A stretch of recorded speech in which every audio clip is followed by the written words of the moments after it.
Chers frères et sœurs, paix et bien dans le nom de notre Seigneur Jésus-Christ. Une seule chose je nous propose aujourd'hui pour notre méditation. Qui sait que le plan de Dieu se réalise à son heure, ne se laisse pas influencer.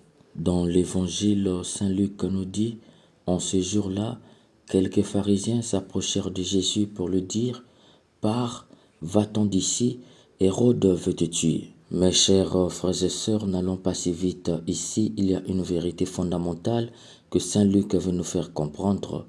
À première vue, l'on pourrait dire que ceux qui ont dit cette phrase à Jésus, « Va-t'en d'ici, Hérode veut te tuer », sont des gens bien qui aiment Jésus. Prévenir quelqu'un d'une mort en vue est la preuve d'une vraie amitié, dit-on. Sauf qu'ici, Saint Luc nous a prévenus sur l'origine de la phrase. Elle vient des pharisiens. Dès lors que cette phrase vient des pharisiens, nous devons nous arrêter pour vérifier la véracité de leur amitié envers Jésus. En effet, nous le savons, parmi les grands détracteurs de Jésus figurent en premier lieu les pharisiens. Ce sont les ennemis numéro 1 de Jésus. Au moment même que Jésus parle, il est recherché à Jérusalem par les pharisiens. Alors, peut-on dire que les pharisiens ont averti Jésus par amour ? Répondre par oui, c'est tomber dans la naïveté évangélique. Ces pharisiens sont ennemis de Jésus. Cet avertissement est donc une ruse. En fait, ces pharisiens sont venus là pour une mission machiavélique, accuser Jésus chez Hérode. Hérode avait tué Jean-Baptiste et avait peur de Jésus, car il voyait planer l'ombre de Jean-Baptiste en Jésus. Pour lui, éliminer Jésus pour avoir une bonne conscience était une bonne chose et même source de paix. Ces pharisiens sont venus l'accuser chez Hérode. Jésus fait mieux que Jean-Baptiste, de sorte qu'Hérode planifie dans l'urgence sa mort. Ayant su qu'Hérode est tombé dans leur piège, ils sont venus avertir Jésus, non pas pour son bien, mais pour qu'il fuit et monte à Jérusalem afin qu'il soit arrêté et soit tué par eux-mêmes. Voilà le plan macabre qui a mené ces pharisiens en Galilée. Saint Luc nous révèle une vérité. Quand le mal s'empare du cœur de l'homme, il devient pire que Satan. Cependant, Jésus répond, « Allez dire à ce renard, voici que j'expulse le démon et j'ai fait des guérisons aujourd'hui et demain, et le troisième jour, j'arrive au terme. » Jésus renvoie une réponse sèche à Hérode. Il ne l'appelle pas Hérode, mais renard. Il faut entendre par là un homme péreux, car le renard est un animal péreux qui chasse que la nuit et s'enfuit vers sa tanière au moindre danger. Jésus révèle qu'Hérode n'est pas un homme qui prend ses responsabilités. S'il tue Jésus, il fera porter le chapeau à quelqu'un d'autre, comme il avait fait avec Jean-Baptiste. En le disant, Jésus révèle qu'il n'a pas peur d'Hérode. Son destin n'est pas entre les mains d'Hérode, mais entre les mains de son Père du ciel. C'est pourquoi il dit, « Allez lui dire, voici que j'expulse les démons et je fais les guérisons aujourd'hui et demain, et le troisième jour j'arrive au terme. » Ici, il ne s'agit pas d'une annonce à la résurrection le troisième jour.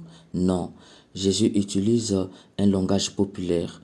Aujourd'hui et demain, et même après-demain, je le ferai. Qui veut dire en fait, je n'arrêterai ni aujourd'hui, ni demain, ni après-demain, ce qui veut dire encore guérir les malades, expulser les démons, je le ferai jusqu'au jour où le Père du ciel dira d'arrêter. Personne ne le fera arrêter. Une réponse qui montre que Jésus ne se laisse pas influencer par qui que ce soit, dès lors qu'il sait que le plan de Dieu se réalise toujours dans son heure. En ajoutant, mais il me faut continuer ma route aujourd'hui, demain et le jour suivant, car il ne convient pas qu'un prophète périsse en dehors de Jérusalem. Jésus répond maintenant aux pharisiens macabres et sataniques en disant, il ne convient pas qu'un prophète périsse en dehors de Jérusalem.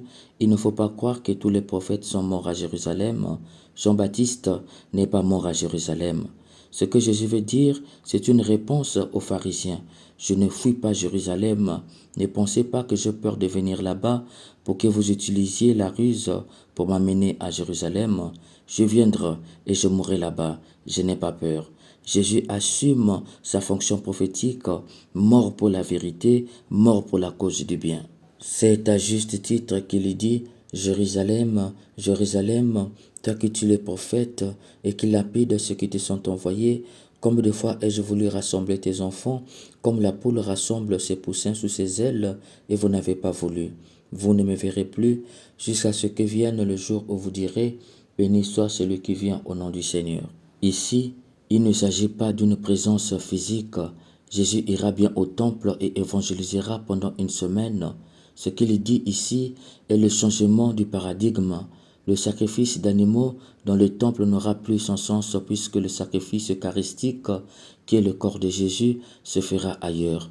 Le temple perdra son caractère sacrificiel. Que vaut le temple sans le sacrifice? S'il dit, le temple sera abandonné jusqu'à ce que vienne le jour où vous direz, béni soit celui qui vient au nom du Seigneur, il faut entendre par là le jour du grand jugement où il reviendra dans sa gloire. Ces jours-là, ils comprendront leurs erreurs. Mes chers frères et sœurs, nous voyons que Jésus n'a pas eu peur de répondre à Hérode et aux pharisiens qui lui tendaient le piège pour le capturer et le tuer. Jésus nous révèle qu'il sait que le plan de Dieu se réalise à son heure. Pour un enfant de Dieu, tout ce qui lui arrive, notamment la mort, c'est l'heure prévue par Dieu. Point n'est donc besoin d'avoir peur, de se laisser influencer, de se laisser corrompre. Le plan de Dieu se réalise toujours à son heure. Nous pouvons penser que le plan du Père est de tuer son Fils. Non, le plan du Père est de sauver le monde. Ni Hérode, ni les pharisiens ne peuvent anticiper cette heure, ni même l'influencer. C'est pourquoi Jésus ne vacille pas. C'est pour te dire, cher bien-aimé, dans la tempête qui peut surgir dans ta vie, repère ce qui te maintient en relation avec Dieu. Ne te laisse pas influencer par qui que ce soit. Tout va de mal en pis dans ma vie, alors que tout va de bon train chez l'autre. Non, chacun a son heure de salut devant Dieu. La vie n'est pas une course communautaire avec des récompenses individuelles. La vie, c'est une course personnelle avec une récompense communautaire, à l'exemple de la graine de moutarde. Cher bien-aimé, ce qui t'arrive n'est pas forcément ce qui m'arrivera, et ce qui m'arrive n'est pas forcément ce qui t'arrivera. Sois libre et sois pleinement toi-même. Regarde Jésus, tout ce qui compte, c'est ce que décide son Père. C'est pourquoi il n'a pas peur de dire la vérité, de continuer à faire le bien et d'affronter la réalité. C'est pour te dire, n'aie pas peur de t'engager pour la cause du bien, n'aie pas peur d'affronter la réalité, n'aie pas peur de dire la vérité. On ne touche pas à tout le monde dans la vie. Satan a osé toucher à Jésus et en le faisant, il a détruit son propre royaume et a été vaincu pour l'éternité. Reste fidèle aux valeurs de la vie chrétienne, que la pauvreté imposée ne te fasse pas changer de chemin. N'oublie jamais, la grandeur de l'homme réside dans sa capacité à ne pas se laisser influencer ni par ses problèmes, ni par son environnement. On est grand lorsqu'on a de l'influence sur son environnement et non lorsque l'environnement a de l'influence sur nous. Que l'Esprit Saint nous aide à comprendre chaque jour que le plan de Dieu se réalise toujours à son heure, de sorte que nous ne nous laissions pas influencer par les autres. Amen. Père du premier mot, jaillit